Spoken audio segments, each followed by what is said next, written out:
সোহরাওয়ার্দী উদ্যানের ঐতিহাসিক ময়দানে দাঁড়িয়ে জামাতে ইসলামী যে বিশাল সমাবেশ করল তা কেবল একটা রাজনৈতিক শক্তির প্রদর্শন ছিল না, বরং এটা ছিল একটা চরম ঐতিহাসিক পরিহাস।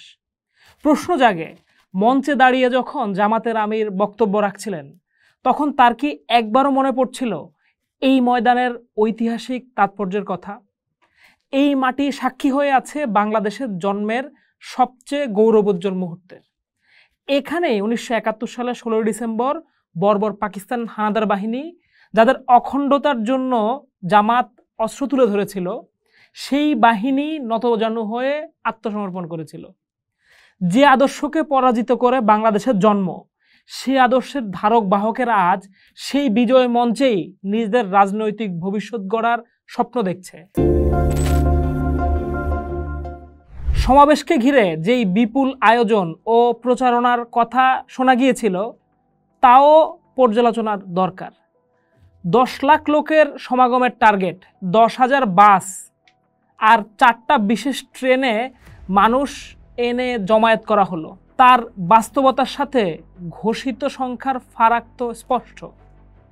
তবে এই সব কিছু ছাপিয়ে সবচেয়ে বেশি মনোযোগ কাটছে মঞ্চের নাটকীয়তা। দলটির আমির মঞ্চে 2 বার অসুস্থ হয়ে পড়লেন, অবশেষে বসেই তার বক্তব্য শেষ করলেন। এই সমাবেশ থেকে জামাত একটা দুর্নীতিমুক্ত ও ন্যায্য সমাজ প্রতিষ্ঠার কথা বলেছে। তাদের আমির ঘোষণা দিয়েছেন, ক্ষমতায় গেলে এমপি মন্ত্রীরা সরকারি প্লট নেবেন না, করমুক্ত গাড়িতে চড়বেন না।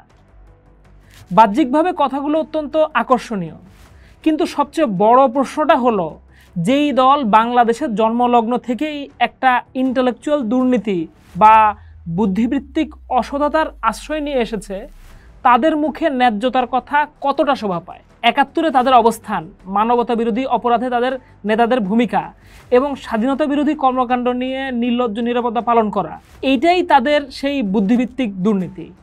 তারা যখন নতুন প্রজন্মের কাছে স্বচ্ছতার কথা বলে, তখন তারা 71-এর গণহত্যার দায় স্বীকার না করে প্রতারণা করছে। সেই দুর্নীতির বিচার কে করবে? একটি ন্যায্য সমাজ প্রতিষ্ঠার প্রথম শর্তই হলো ঐতিহাসিক সত্যকে স্বীকার করা। সেই সত্যকে অস্বীকার করে ন্যায্যতার বয়ান দেওয়া এক ধরনের ইন্টেলেকচুয়াল ফ্রড ছাড়া আর কিছুই না। এই বুদ্ধিবৃত্তিক দুর্নীতির পাশাপাশি আরও প্রশ্ন সামনে আসে, যা তাদের স্বচ্ছতার দাবিকে ফাঁপা প্রমাণ করে। জামাতের এই যে বিশাল সমাবেশ, এর খরচ এলো কোথা থেকে? কারা এর যোগানদাতা? যেই দল ভবিষ্যৎ এমপি মন্ত্রীদের প্লট গাড়ি না দেওয়ার প্রতিশ্রুতি দেয়, তাদের তো উচিত নিজেদের বর্তমান কর্মকাণ্ডের আর্থিক স্বচ্ছতা নিয়েও সেই সূচনা যাত্রা মাধ্যমেই কথা বলা, কিন্তু সেই বিষয়ে তো তারা সম্পূর্ণ নীরব। দিন শেষে সোহরাওয়ার্দী উদ্যানের সমাবেশটি জামাতের সাংগঠনিক শক্তি প্রদর্শন হতে পারে, কিন্তু এটি তাদের নৈতিক ও রাজনৈতিক দেউলিয়ত্বকে আবারও চোখে আঙ্গুল দিয়ে দেখিয়ে দেয়। একটি ন্যায্য সমাজ কেবল অর্থনৈতিক দুর্নীতিমুক্ত হলেই হয় না, তাকে ঐতিহাসিক সত্য ও বুদ্ধিভিত্তিক সততার উপরও প্রতিষ্ঠিত হতে হয়। ফ্যাসিবাদী আওয়ামী লীগ সরকারের পতনের পর ঢাকার সোহরাওয়ার্দী উদ্যানে বাংলাদেশ জামাত ইসলামী সমাবেশটি কেবল রাজনৈতিক শক্তির প্রদর্শন নয়, বরং দলটির ভবিষ্যৎ রাজনৈতিক গতিপথ নির্ধারণেরও একটা গুরুত্বপূর্ণ মঞ্চ, এমনটাই বলছেন বিশ্লেষকেরা। এই সমাবেশ থেকে আনুপাতিক প্রতিনিধিত্ব অর্থাৎ পিআর পদ্ধতি নির্বাচন সহ 7 দফা দাবি উত্থাপন এবং দুর্নীতির বিরুদ্ধে লড়াইয়ের যে ঘোষণা দেওয়া হয়েছে, তা মুখরোচক আলাপ হিসেবে সোশ্যাল মিডিয়ায় বেশ আলোচনা জন্ম দিচ্ছে। এই আয়োজনের সবচেয়ে নাটকীয় মুহূর্ত ছিল মঞ্চে দলটির আমির শফিকুর রহমানের 2 বার অসুস্থ হয়ে পড়া, এবং সবচেয়ে বড় রাজনৈতিক নির্লজ্জতা হলো নিজেদের অতীতের দায় এড়িয়ে গণহত্যার বিচার দাবি করা। যাই হোক, জামাতের এই সমাবেশের প্রধান আকর্ষণ ছিল তাদের 7 দফা দাবি, যার কেন্দ্রবিন্দুতে ছিল আনুপাতিক প্রতিনিধিত্ব বা পিআর পদ্ধতির নির্বাচন। এই দাবিটি নতুন না হলেও একটি বিশাল সমাবেশ থেকে আনুষ্ঠানিকভাবে তা তুলে ধরা দলটির রাজনৈতিক অবস্থানকে আরও স্পষ্ট করেছে। পিআর পদ্ধতি এমন একটা ব্যবস্থা যেখানে দলগুলো প্রাপ্ত ভোটের হারের ভিত্তিতে সংসদে আসন পায়। এর ফলে ছোট দলগুলোও সংসদে প্রতিনিধিত্ব করার সুযোগ পায় এবং একক কোনো দলের নিরঙ্কুশ ক্ষমতা পাওয়ার সম্ভাবনা কমে যায়। জামাতের এই দাবি দেশের প্রচলিত পদ্ধতির সম্পূর্ণ বিপরীত, যা নিয়ে তাদের দীর্ঘদিনের জোটসঙ্গী বিএনপির ভিন্ন অবস্থান রয়েছে। এইটা স্পষ্টতই বিএনপি জামাত সম্পর্কে বিদ্যমান টানাপোড়েনের একটা প্রাতিষ্ঠানিক রূপ।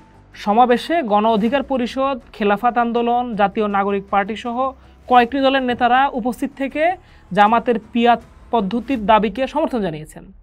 দেখা যাচ্ছে জামাত বিএনপির বলয়ের বাইরে একটা নিজস্ব রাজনৈতিক জোট বা বোঝাপড়া তৈরির চেষ্টা করছে, যেখানে ক্ষমতার ভারসাম্যের প্রশ্নটি মুখ্য।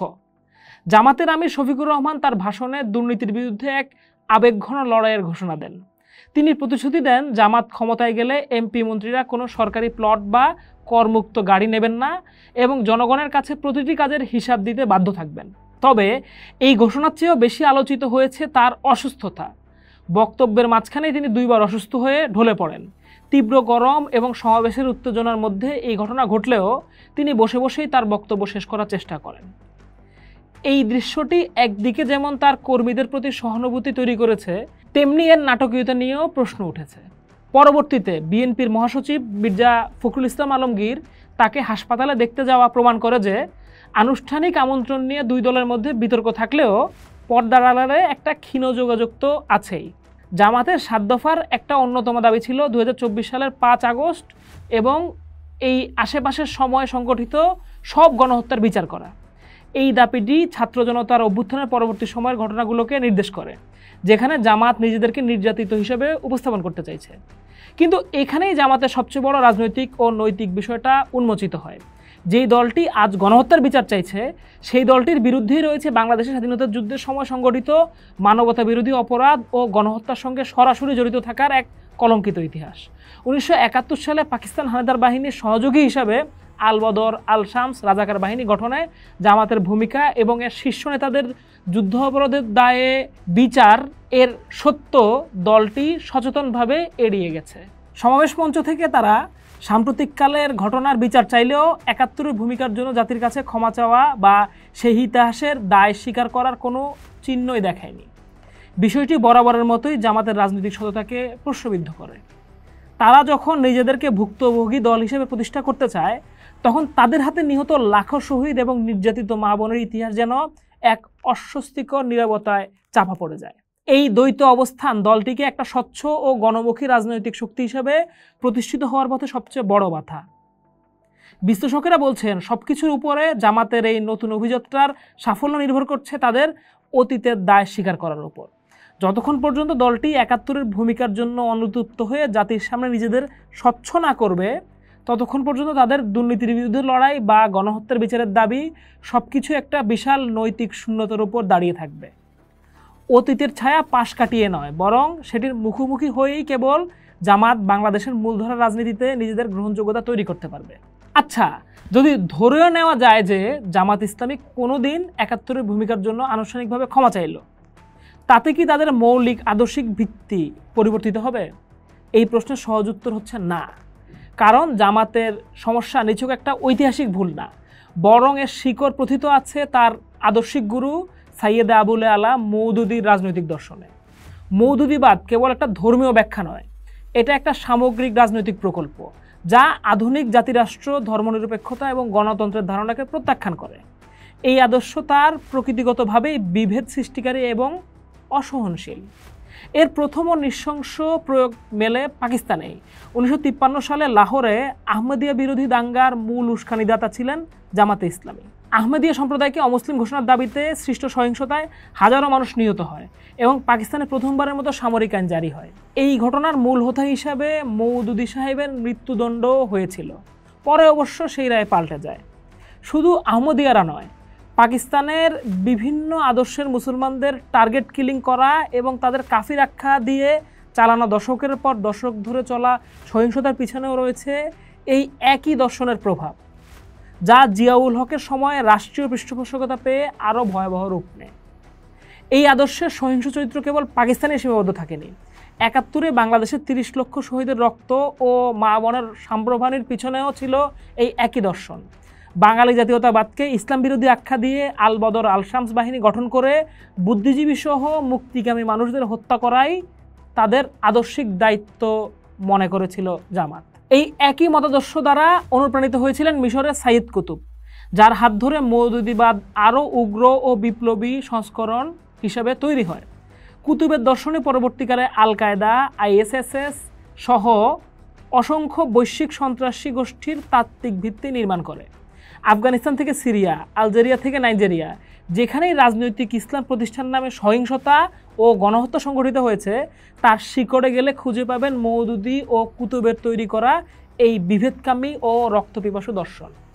সুতরাং জামাতের সমস্যা নিছক ৭১-এর একটা বিচ্ছিন্ন ঘটনা নয়, এটা এমন একটা বৈশ্বিক আদর্শের অংশ যা দশকের পর দশক ধরে বিভিন্ন দেশে সংখ্যালঘু, ভিন্ন মতের মানুষ, এমনকি সাধারণ মুসলমানদের রক্ত ঝরিয়ে আসছে।